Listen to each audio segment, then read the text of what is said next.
সেটাও সহ্য করে নিলাম। আমরা আমার সন্তানের লাশ কাঁধে তুলে নিয়েছি, সেটাকেও আমি হাসি মুখে বরণ করে নিলাম।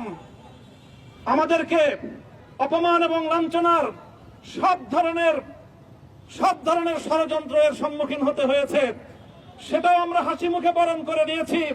কিন্তু আল্লাহর জমিনে আল্লাহ এবং তার রাসূলের কোন অসম্মান এক মুহূর্তের জন্য আমরা বরদাস্ত করে নেব না। আমরা আমাদের সর্বোচ্চ ত্যাগ এবং কোরবানি স্বীকার করতে প্রস্তুত রয়েছি, জীবন দিতে প্রস্তুত রয়েছি। আল্লাহর জমিনে আল্লাহর দ্বীনের ঝান্ডা সমুন্নত করেই আমাদের যাত্রা থামবে ইনশাআল্লাহ। হয়তো শাহাদাত, নয়তো খেলাফত ইনশাআল্লাহ। আল্লাহর জমিনে খেলাফত প্রতিষ্ঠার যে আওয়াজ আজ পৃথিবীর দিকে দিকে উচ্চারিত হচ্ছে, সে আওয়াজ বাংলার জমিনে খেলাফতের এই আন্দোলনকে চূড়ান্ত গন্তব্যে পৌঁছাবে ইনশাআল্লাহ।